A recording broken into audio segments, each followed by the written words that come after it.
এ মুসাফির, তোমাকে সাক্ষী রেখে বলতেছি, মদিনার বাদশা উমর কেন আমার খবর নিল না? আমার 3টে এতিম বাচ্চার কেন খবর উমর নিল না? কিয়ামতের ময়দানে ওই খলিফার গলায় আমি আল্লাহর সামনে গামছা লাগাইয়া ঘুরাবো। আল্লাহর আদালতে উমরের বিরুদ্ধে বিচার দিব, বিচার। এই কথা শোনা মাত্রই হযরত উমর পশম গুলা তার দাঁড়ায় গেল, তিনি দাঁড়ায় গেল, আড়ালে চোখের পানি জোর জোর করতে পড়তে লাগলো। উমর কান্দেন আর বলতেছেন, মালিক, এত বড় দায়িত্ব তুমি উমরের কাঁধে কেন দিছো? ও মালিক, এত বড় দায়িত্ব তুমি কেন দিছো? আমি উমর রাজত্বের ঠিক মতো আমি এরকম দায়িত্বশীল ছিলাম না, আমি এর উপযুক্ত ছিলাম না, আমি তুই খবরটা নিতে পারলাম না। হযরত উমর বাহির থেকে তিনি কান্দেন আর বলেন, মা গো, ও মা, তুমিও তো তোমার পরিবারের খবরটা খলিফারে জানাইতে পারতা। তিনি তো ব্যস্ত মানুষ, হয়তো খবর নিতে তিনি পারেন নাই, ব্যস্ততা তার বেশি। তুমিও তো তোমার খবরটা খলিফারে জানাইতে পারতা। মহিলায় ডাক দিয়া কয়, মুসাফির, মনে হয় তুমি আমার নবীর হাদিস তুমি জানো না। আমার নবী বলেছেন, খলিফা জনগণের দায়িত্ব খোঁজ খবর নিবে, বাদশা জনগণের খোঁজ খবর নিবে। নবী কোনো হাদিসে বলেন নাই জনগণ বাদশারে খবর দিবে। মনে হয় তুমি নবীর হাদিস জানো না। এই কথা শোনা মাত্রই হযরত উমর নীরব হয়ে গেলেন। তিনি বুঝে গেছেন এই মহিলা সাধারণ কোন মহিলা নয়, আমার নবীর হাদিসের ব্যাপারেও তার জ্ঞান আছে। জোরে কন্যা সুবহানাল্লাহ, আর একটু জোরে কন্যা সুবহানাল্লাহ। বাইরা বন্ধুরা, এইবার হযরত উমর কি করবেন? চিন্তায় পড়ে গেলেন, চিন্তায় পড়ে গেলেন। একটা দৌড় দিলেন, একটা দৌড় মদিনার দিকে তিনি দৌড় শুরু করলেন। চইলা আসলেন বাইতুল মালের কাছে। রাত অত্যন্ত গভীর। আইসেই তিনি এরকম ম্যানেজারকে ডাকতেছেন, বাইতুল মালের ম্যানেজার, কই রে তোরা কোথায়?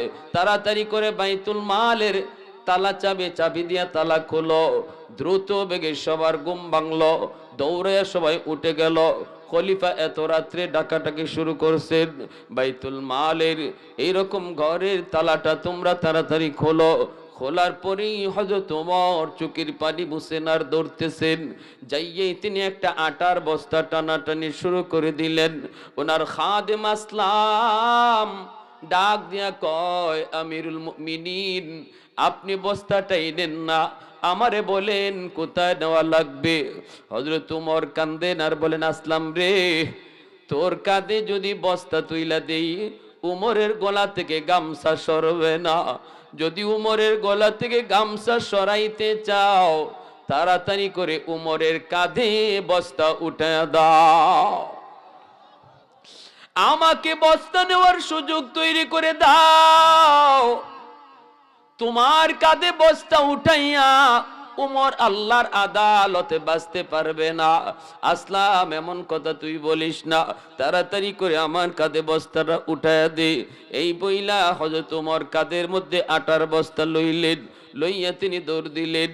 খাদেমকে বলতেছেন, বাবা দ্রুত তুই আমার ঘরে যা, যা দেখ গোশত আছে কিনা নাই, কিছু রুটি আছে কিনা নাই, নগদ একটা পরিবারকে খানা দেওয়া লাগবে, তাড়াতাড়ি চল। আসলাম দ্রুত বেগে কিছু গোশত আর রুটি ব্যবস্থা করলো। উমরের পিছনে পিছনে দৌড় শুরু করে দিল খাদেম আসলাম।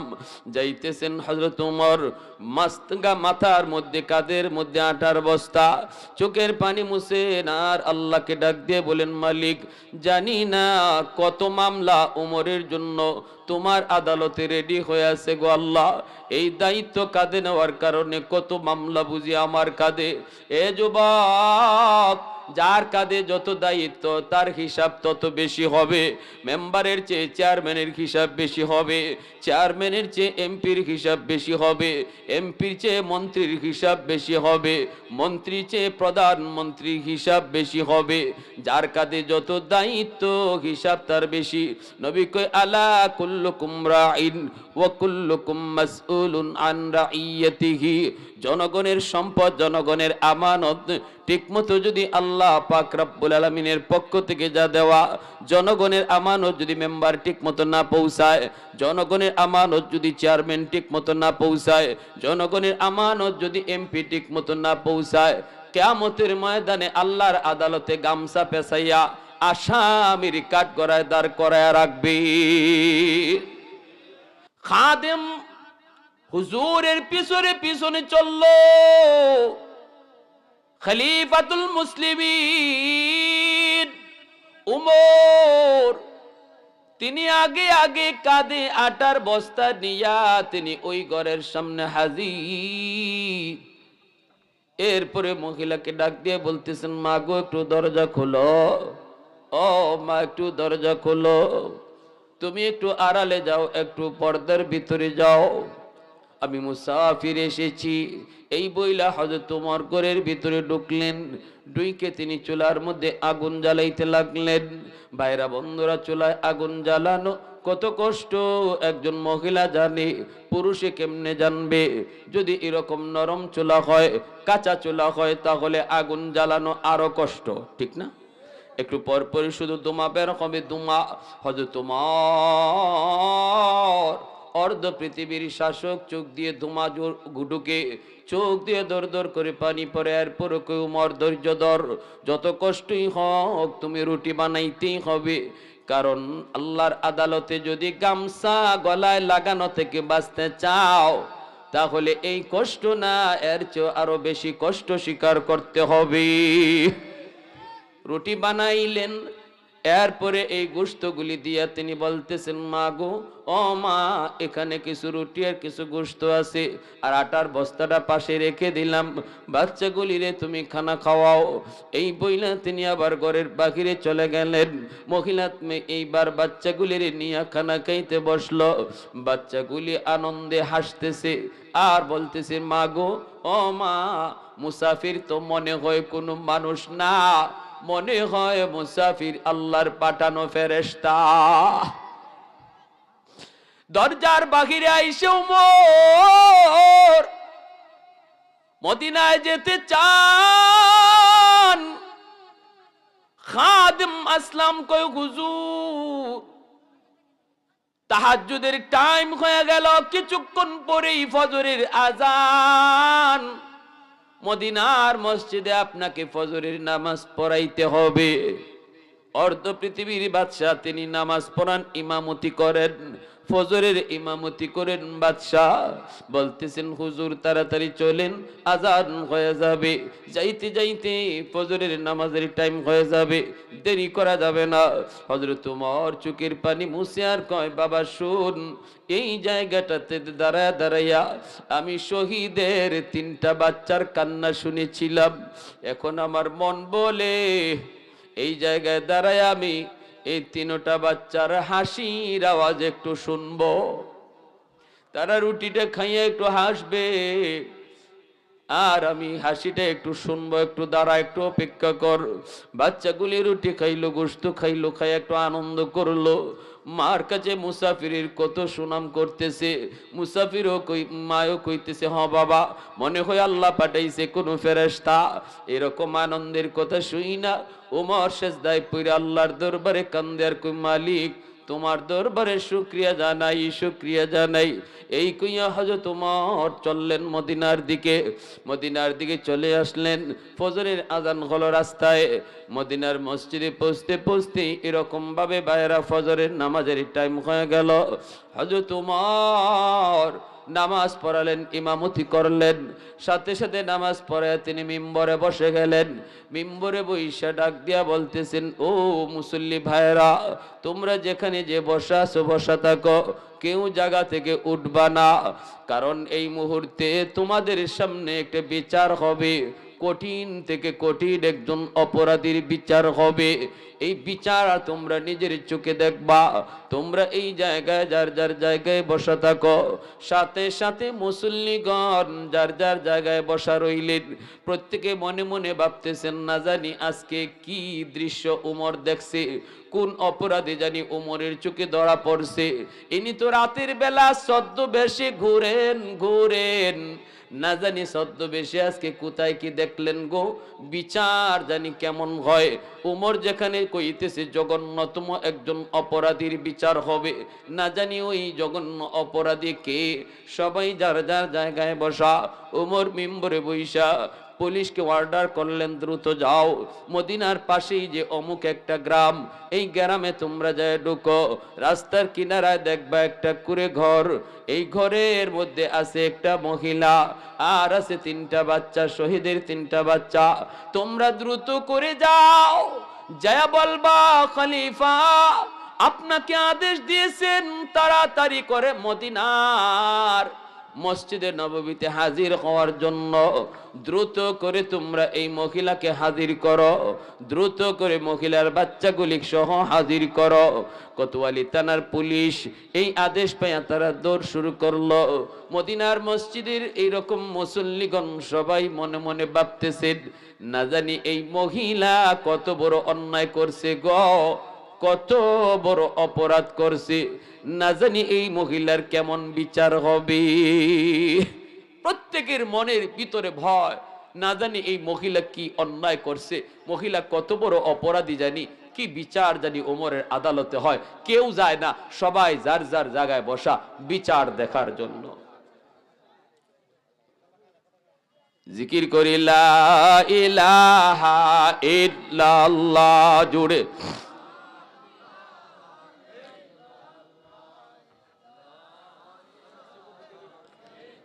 আমাদের দেশের বিচার আচার তো 500 টাকার বিনিময়ে গুইরা যায়, ঠিক না? 500 টাকা দিয়ে বিচার কিনা যায়। যেদিন বিচার আগের দিন রাত্রে কবিরাজি শুরু হয়ে যায়। চাচা 500 টাকা রাখেন, আগামীকালকে বিচার, আমার পক্ষে কয়েকটা পয়েন্ট ধরাইয়া দিয়েন। চাচাও বিচারক, সমাজে এমন কিছু বিচারক আসেনি না নাই? টাকা খাইয়া বিচার করে আসেনি না নাই? সব সমাজে না, আপনাদের কথা বলি না, বেশ কিছু সমাজে আছে এরকম, টাকা একটা নোট 2টা নোট না দিলে সে বিচারে যাইতেই রাজি না। আর যে দেয় হের পক্ষেই শুধু খালি কথা কয়, ঠিক কিনা? কয় চাচা আমার পক্ষে একটা পয়েন্ট ধরাইয়া দিয়েন, নেন 500 টাকা। হেও 500 টাকা রাখছে, পরের দিন বিচারে বসছে, বসার পরে দেখা যায় তার পক্ষে কথা কয় না, তার উল্টা কথা কয়। তখনই কয় কি ব্যাপার চাচা? ভালো আছে? আলহামদুলিল্লাহ, আলহামদুলিল্লাহ, আলহামদুলিল্লাহ বলেন আলহামদুলিল্লাহ। প্রধান অতিথি চলে আসছেন, মাশাআল্লাহ কোন মাশাআল্লাহ। পরের দিন বিচারে বইয়া তার পক্ষে কয় না উল্টা কয়? দিয়েন পক্ষে কয় না উল্টা কয়? তখন আওয়াজ দিয়া কয় চাচা কেমনে কয়?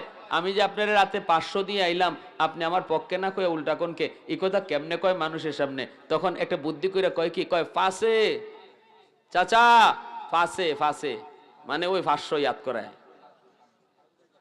আর চাচা তখন কয় হেরে বুঝানোর জন্য, কয় কি করব তোর ফাঁসে, ঠেলাইয়া নে 10-এ। মানে তুমি যখন আমারে দিয়া গেছো 500, এরপরে লই আইছে 1000, আমি 5-এর কথা কইব না 10-এর কথা কইব?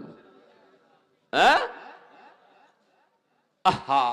অথচ বিচারক যে বিচার করে, সবাই কিন্তু বিচার করতে পারে না।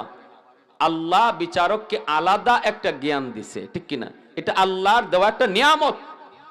এই নিয়ামতের শুকরিয়া যদি তারা আদায় করত, নবী বলেন হাসরের ময়দানে আল্লাহর আরশের নিচে যে কয়জনকে আল্লাহ মেহমান বানাবে, যেদিন আরশের ছায়া ছাড়া আর কোনো ছায়া থাকবে না, ওই দিন ন্যায় বিচারক যারা, তাদেরকে আল্লাহ আরশের নিচেই মেহমান বানায় দিবে।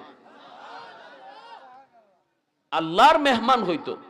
কিন্তু এই আল্লাহর অতিরিক্ত দেওয়া নিয়ামত, যে অতিরিক্ত জ্ঞান, এই জ্ঞানটার সে খিয়ানত করেছে, এজন্য আল্লাহর আদালতে ধরাও খাবে বেশি। সাধারণ মানুষের বিচার হবে একবার, বিচারকদের বিচার হবে 2 বার। সাধারণ মানুষ হবে, মানুষ হিসাবে একবার আল্লাহর কাছে জবাব দিবে, আর বিচার কাজ কিভাবে করছে এর জন্য বিচারককে আবার 2য়-বার জবাব দিতে হবে, ঠিক কিনা জোরে কোন? এজন্য আমার ভাই, আমাদের সিলেট এলাকার একজন খুব আদর্শ একজন বিচারক ছিলেন, মুরব্বী মানুষ আমাদের গ্রামের। ইনি এতটা ন্যায় বিচারক ছিলেন, এতটা ন্যায় বিচারক আমরা দেখি নাই। আমাদের আব্বারা বলছেন, চাচারা বলছেন, ইনি এত ন্যায় বিচারক ছিলেন যার কারণে আল্লাহ রাব্বুল আলামিন তার মৌতটা মাগরিবের নামাজে সেজদারত অবস্থায় হইছে। মাগরিবের নামাজে সেজদারত অবস্থায় মরণ হইছে। আল্লাহু আকবার, জোরে কোন। এটা কি সাধারণ মৌত? সাধারণ মৌত? নামাজরত অবস্থায় মরণ। মানুষ তো নিজের মৌত নিজে কোনোদিন কইয়া টাইম বাইন্দে আনতে পারে না। আল্লাহ যখন যারে যে টাইমে লিখে রাখছে এই টাইমে মৌত হয়, ঠিক কি না ভাই? ভাইয়ের আমার, শেষ দিয়ে দিব। প্রধান অতিথি আসছেন, উনি কথা রাখবেন। যে কথা বলতেছি শুনেন। হযরত ওমর ফারুক রাদিয়াল্লাহু তাআলা আনহু ইনি এইবার করছেন কি, মসজিদে নববীর মধ্যে থেকে এলান দিলেন, যাও দ্রুত করে মহিলাকে ধরে নিয়ে আসো। কোতোয়ালি থানার পুলিশ গেল, যায় বলতেছে, মাগো খলিফা তোমাকে স্মরণ করছে, দ্রুত আসো। মহিলার কলিজার মধ্যে কম্পন শুরু হয়ে গেল। খলিফা ওমর স্মরণ করেছেন, না জানি কি অপরাধ আমি করেছি। বাচ্চাগুলি পর্যন্ত উমরের নাম শোনা মাত্রই কেঁপে উঠল। কারণ হযরত উমর ফারুক রাদিয়াল্লাহু তাআলা আনহুর নাম শোনা মাত্রই অনেকে ভয় পাইতো। বাচ্চাগুলিরে তখনকার সময়ের মহিলারা রাতে ঘুম পাড়াইতো। আমরা যেমন বলি এরকম ভূত আইতেছে, বাঘ আইতেছে, ফেরত আইতেছে, তাড়াতাড়ি ঘুমাও, ডর দেখাইয়া ভয় দেখাইয়া ঘরে আনি ঘুম পাড়াই। ওই মদিনার মহিলারা কইতো, উমর আসতেছেন তাড়াতাড়ি ঘরে আও, উমর আসতেছেন তাড়াতাড়ি ঘুমাও, তাড়াতাড়ি ভাত খাও। বাচ্চাগুলি উমরের নাম শুনলেই দুষ্টামি বন্ধ করে দিত। বাচ্চাগুলি উমরের নাম শুনলেই তাড়াতাড়ি ঘুমায় পড়তো, খাইতো। এজন্যই আল্লাহর নবী কই, উমর যেই রাস্তা দিয়ে আসেন শয়তান ভিন্ন রাস্তা দিয়ে যায়। শয়তানও উমরের সামনে পড়ার ভয় করে। শয়তানও মনে মনে ভাবে, কোন দিন উমরের সামনে আমি ইবলিস ফরমু। উমরের হাতে যেইভাবে খোলা তলোয়ার থাকে, কখন জানি আমি ইবলিস রে পায় আর দুই টুকরা করে ফেলে। নবী কয়, সবার সাথে ইবলিস আছে, কিন্তু আমার উমরের সাথে কোনো শয়তান নাই। সাহাবীরা জিজ্ঞেস করে, নবী গো আপনার সাথেও কি শয়তান আছে? আল্লাহ নবী কয়, আমার সাথেও শয়তান আছে, তবে আমার শয়তান কালেমা পড়ে মুসলমান হয়ে গেছে। আমার এই শয়তানে চালায় না, আমার কথায় শয়তান চলে, কিন্তু তোমাদেরকে শয়তানে চালায়। আমার শয়তান আমার কথায় চলে। আল্লাহু আকবার, জোরে বলে। এজন্যই হযরত ওমর ফারুক রাদিয়াল্লাহু তাআলা আনহু ইনি রাস্তা দিয়ে আইতেছেন, মদকুর মদ লইয়া যাইতেছে কলসে বইরা। মনে মনে কয়, আল্লাহ বাজার পর্যন্ত যেন উমর আমার সামনে না পড়ে। আল্লাহ তুমি আমার উমরের সামন থেকে বাঁচাইও। কিন্তু ঘটনাক্রমে যেখানে রাত হয়, সেখানে যেখানে বাঘের ভয়, এখানে কি হয়, হঠাৎ করে দেখে উমর এই দিক দিয়ে আসতেছে। এইবার তার কলিজায় পানি নেই। ও আল্লাহ, এটা কি হইল? আমি ভাবছিলাম উমর রে কোন রকম ফাঁকি দিয়ে চলে যাব বাজারে মদের কলস লইয়া। আল্লাহ তুমি উমরকে আমার সামনে ফালাইয়া দিছো, এখন জানি কি হয়। আল্লাহ একটু বাঁচাইও। রাস্তার কিনারা দিয়া লোকটা যাওয়ার চেষ্টা করে, কিনারা দিয়া যাওয়ার চেষ্টা করে, কোন রকম পাস করতে নি পারে, ডাকনি না দেয়। কিন্তু যেই মাত্র সামনাসামনি সোজাসুজি হয়ে যায়, উমর রাস্তার ওই পাশ থেকে ডাক দিয়া কয়, ও মিয়া দাঁড়াও।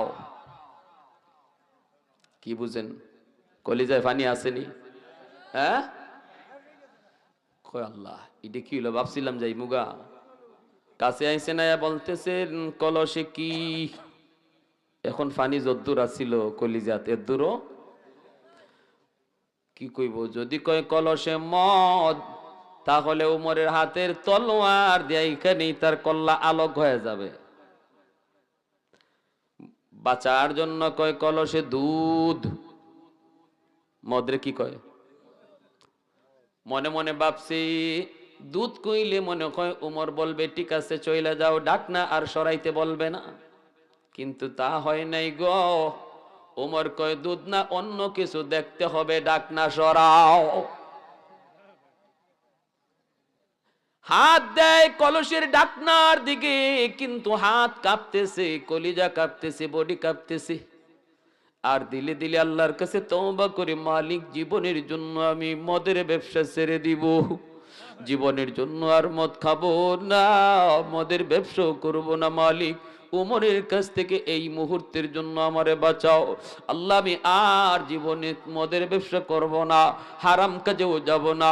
তওবা করতে কাউরে শোনাইতে হয় না, দিলে দিলে তওবা করলে শুনেন কে? আল্লাহ কিন্তু তার দিলের কথা শুনে গেছেন রে যুবক। তুমিও অন্যায় করো, এই অন্যায়গুলা ইমাম সাহেবের কাছে বইলা তওবা করতে হবে না। আল্লাহর ভয়টা অন্তরে যদি আনো, চোখের সামনে কত যুবক যৌবনে কবরে চলে গেল, একটু যদি তাকাও, খেলার সাথে তোমার কবরে শুয়ে আছে, লেখাপড়ার সাথে তোমার কবরে শুয়ে আছে, কোন দিন তোমার আমার ডাক আসে কেউ জানে না। এতটুকু ভয় অন্তরে যদি তোমার আসে, রাতে ঘুমাইছে বন্ধু তোমার সাথে গল্প কইরা খেলাধুলা কইরা, এই ঘুমটাই তার জীবনের শেষ ঘুম হয়ে গেছে, আর ঘুম থেকে উঠে নাই, হাসি খুশি তোমার সাথে চলল, কথা কইল, এমন ঘটনাগুলি চোখের সামনে অহরহ বাসে। এতটুকু কথা চিন্তা কইরা দিলের ভিতরে ভয় আইনা যদি তুমি মনে মনে আল্লাহকে ডাকো, তওবা করো, কাউকে শোনাইতে হবে না। তোমার দিলের কথা শুনবেন কে? মদকুরের কথাটা শুনছেন কে? তখনই কয় আল্লাহ, আল্লাহ তুমি আমাকে বাঁচাও। ওমর কয় তাড়াতাড়ি ডাকনা সরাও। হাত দিতেছে ডাকনার দিকে আর হাত কাঁপতেছে, ডাকনাটা সরায়, মনে মনে প্রস্তুত হয়ে গেছে এখনই আমার কল্লা আলোক হয়ে যাবে। মাথাটা এমনি তো নিচা করে রাখছে, তলোয়ার চালাই তো ওমরের সুবিধা হবে, এখনই তার জীবনের শেষ টাইম শেষ, এখনই শেষ, এই মনে বাপ কইরা এইভাবে যখন ডাকনাটা সরাইছে, সরাইতেই আল্লাহু আকবার, আল্লাহু আকবার, তার দিলের তওবা আল্লাহ কেমনে কবুল করছে। ঢাকনা সরায়া দেখে কলস ভরা মদ আল্লাহ মুহূর্তের ভিতরে দুধ বানায়া দিছে। একটু জোরে কন্যা সুবহানাল্লাহ। আহাদুল লাইসা কামিসলি সামাদুল লাইসা কাফাদলি লিমানিল মুলকু তুগুই তু সাজাওয়ার খুদাই, তু খুদাওয়ান্দে ইয়ামিনি তু খুদাওয়ান্দে ইয়াসারি, তু খুদাওয়ান্দে জমিনি তু খুদাওয়ান্দে সামাই, তু রহিমি তু করিমি তু সামিঈ তু বসিরি, তু মুইজ্জি তু মুদিল্লি তু মালিকিল আরশি বাজাই, বরি আজ খুরদন অখুফতন, বরি আজ তোহমতে মরদন, বরি আজ বিমু উমিদি, বরি আজ রঞ্জবালাই। আল্লাহু আকবার। এজন্য হযরত ওমরের নাম শুনলে ভয় পায় না কে? মহিলা কাঁপতেছে, বাচ্চাগুলি মারে এভাবে জড়ায় দিয়েছে। আম্মা উমরে কেন খবর দিল? আমরা উমরের সাথে কি করছি? আম্মা তুমি উমরের সাথে কি করছো? মা কইতেছে বাবা আমিও তো বুঝলাম না, হযরত উমর কেন খবর দিল? পুলিশে কয় দেরি কইরো না, তাড়াতাড়ি বাইর হও, যদি দেরি করো খলিফার নির্দেশ তোমাকে জোর করে নিতে কইছে। এতে আরো ভয় বেশি বাড়ছে, ঠিক না? যদি তুমি দেরি করো, আসতে না চাও, তোমাকে জোর করে নিতে বলছে। মহিলা তো আরো ভয় পেয়ে গেছে, না জানি গো মুসাফিরের সামনে যে গত রাতে বলছিলাম উমরের গলায় গামছা লাগাবো আল্লাহর আদালতে, কেন আমার এই অভাবী সংসারের সন্ধান নিল না? শহীদের 3টা বাচ্চা উপাস আজকে 3 দিন যাবত, খলিফা হইয়া তিনি কেন খোঁজখবর নিল না? আল্লাহর আদালতে উমরের গলায় গামছা লাগাবো, এই কথাটা মনে হয় মুসাফির যাইয়া উমরকে জানায়া দিছে। এজন্য মনে হয় উমর আমার উপরে বিচার দাবি করছে। হযরত উমরের কথা শুই না মহিলা বলতেছে আমাকে ধরতে হবে না, জোর করা লাগবে না, আমি যাব, কপালে যা আছে তা হবে। আজকে আমি উমরের সামনে সত্য কথা, সঠিক কথা, জীবন গেলেও আমি বলবো আল্লাহু আকবার। অন্যায় কিছু আমি বলি নাই, আমি যা বলেছি ঠিক বলেছি। খলিফার দরবারে যাওয়ার পর হক কথা বলার কারণে খলিফা যদি আমারে হত্যা করে করুক, আমি হক কথা কইব। এই কথা কইয়া মহিলা রওনা দিছে, সাথে 3টা বাচ্চা, দুধের বাচ্চাটা কুলে লইছে, আর 2 দিকে 2টা বাচ্চা কাঁপতেছে, মুরগির বাচ্চার মতো ছোট ছোট বাচ্চাগুলা কাঁপতেছে। মাগো না জানি কি হয়, তোমারও ওমরে মারবে, আমরারও হত্যা করে, এভাবে কাঁপে কাঁপে রওনা দিছে।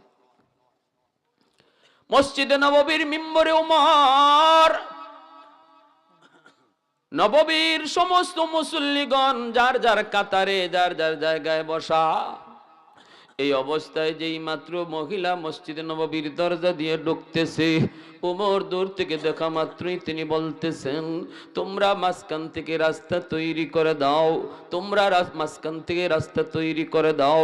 ওই যে মহিলা আসতেছে, সরে গেল সবাই। ওমরের মন খারাপ, সাহাবীরা দেখতেছে, মুসল্লিরা দেখতেছে। খলিফা কোনো কথা কয় না, বরং চোখ দিয়া মাঝে মাঝে পানি বের হয়, এরকম ভাবে পানিটা মুছে। কেউ তো কিছু বুঝে না, বিচার করবে ওমর কাঁদে কেন, কাঁদে কেন, বিচারক কেন কাঁদে, কেউ তো কিছু বুঝে না। সবার মনের ভিতরে সন্দেহ জাগছে, কি জানি হয়। মহিলা যেই মাত্র মসজিদের নববীর দরজা দিয়ে ঢুকতেছে, ওমর কয়, দরজা তোমরা রাস্তা দেও গ, যার যার জায়গা থেকে সইরে তোমরা রাস্তা করে দাও। ওই যে আল্লাহর বান্দি আসতেছে, একটু রাস্তা করে দাও। মহিলা মসজিদে ঢুকতেছে, তিনটা বাচ্চা লইয়া, বাচ্চাগুলি মুরগির বাচ্চার মতো এরকম কাঁপতেছে ভয়ে। এই অবস্থায় মসজিদে ঢুইকা মহিলা দূর থেকে তাকে দেখে আফসা আফসা, মিম্বরের ভিতরে মিম্বরের উপরে যিনি বসা, ইনি তো খলিফাতুল মুসলিমিন হবে, কিন্তু চেহারাটা কেমন জানি লাগে গো। গত রাত যেই মুসাফির আমাদেরকে খানা খাওয়াইছে, এই মুসাফিরের মতোই চেহারাটা দেখা যায়। মহিলা ভয়ে অস্থির, একটু কদম আগে বাড়ায়, পরিষ্কার ভাবে চেহারাটা এখন চিনে ফেলল। গত রাতের এই মুসাফির, এই তো উমর। তাহলে নিশ্চিত আমার এখন মৃত্যুদণ্ড, নিশ্চিত আমার এখন মরণ। কারণ আমি ডাইরেক্ট তারে যেই কথাটা বলছি, তিনি তো পরিচয় দেন নাই, মুসাফির কয়ে চলে গেছেন। আসলে ইনি তো খলিফাতুল মুসলিমিন উমর। তাহলে আমি যে তারে বললাম আল্লাহর আদালতে তার গলায় গামছা লাগাবো, মনে হয় আজকে আমার উপায় নেই, এখানেই আমি শেষ। মহিলা যাইতেছে আর কয়, কি ঠিক আছে, শেষ হলে হব, কতল হলে হবে, তবু আমি ন্যায় কথা আবার বলবো। ইনি বাদশা হইয়া কেন জনগণের হালত খবর নেয় না, কোন হালতে জনগণ আছে, কেন দায়িত্বশীল হইয়া নেয় না, এটা আল্লাহর আদালতে তারে জবাব দিতে হবে। কথাটা আমার নবীর কথা, আমি আবারও এই কথা তার সামনে বলবো। মহিলা ভয় পায় না, সামনের দিকে আগায়।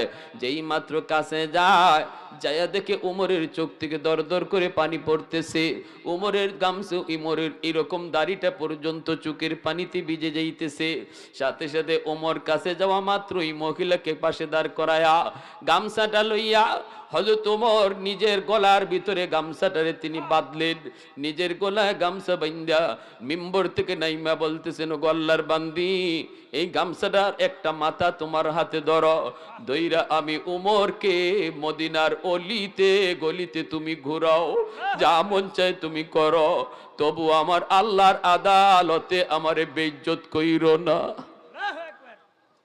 দুনিয়ার আদালতে আমি উমর, যা বিচার তুমি করতে চাও সব তুমি করো, আমি মাথা পেতে নিব।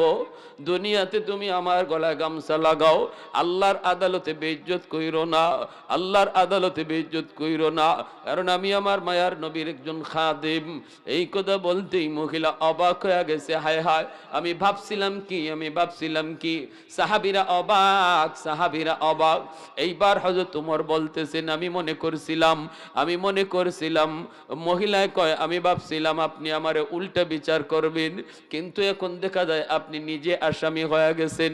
সাহাবীরা শোনো, আমি ওমর আজকে তোমাদের আদালতে মস্ত বড় আসামি। আমি আসামি কারণ আমি এই মহিলার একজন এতিম, তিনটা বাচ্চার খবর নিতে পারি নাই। সাথে সাথে মহিলায়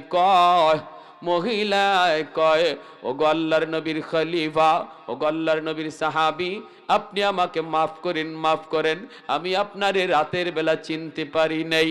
এখন আমি বুঝেছি নবী কেন বলছিলেন আমার পরে যদি কোনো নবী হয়, নবী হবে আমার উমর। फारूक तेरा नाम से इस्लाम रहेगा, फारूक तेरा नाम से इस्लाम रहेगा, दुनिया की अदालत में तेरा नाम रहेगा, दुनिया की अदालत में तेरा नाम रहेगा, सिद्दीक तेरा नाम से इस्लाम रहेगा, दुनिया की सदाकत में तेरा नाम रहेगा, दुनिया की सदाकत में तेरा नाम रहेगा। জোরে কোন আল্লাহু আকবার, আর একটু জোরে কোন আল্লাহু আকবার। তাহলে এতটুকু অনুভূতি হযরত ওমরের ভিতরে জাগছে কেন? কারণ জবাবদিহিতামূলক শিক্ষা ব্যবস্থা নবীর কাছ থেকে লাভ করেছেন। মাদ্রাসা শিক্ষার মূল উদ্দেশ্য আর টার্গেট হলো জবাবদিহিতামূলক শিক্ষা। জবাবদিহিতামূলক শিক্ষা এটা হলো মাদ্রাসা শিক্ষার মূল মন্ত্র আর টার্গেট। শেষ শেষ দিয়ে দিচ্ছি এখন শেষ, আমিও তো শেষ দিয়ে দিচ্ছি, রাত অনেক হয়ে গেছে। যে কথা বলতেছি, মাদ্রাসা শিক্ষার উদ্দেশ্য জবাবদিহিতামূলক শিক্ষা ব্যবস্থা। এজন্য আমার ভাইয়েরা আসুন, আমরা আমাদের সন্তানকে মাদ্রাসায় কেন পড়াবো? মাদ্রাসায় পড়ানোর উদ্দেশ্য সে এই জীবনে যত যা কিছু করবে সে প্রত্যেকটা কাজে শিখা, এই কথা ইয়াদ রাখবে আমার এখানেই শেষ না, এই ছোট হোক বড় হোক কাজের জবাব আল্লাহর সামনে দিতে হবে, ঠিক কিনা? এই চিন্তা যার মাথায় থাকবে সে কোনোদিন জনগণের টাকা মারবে না।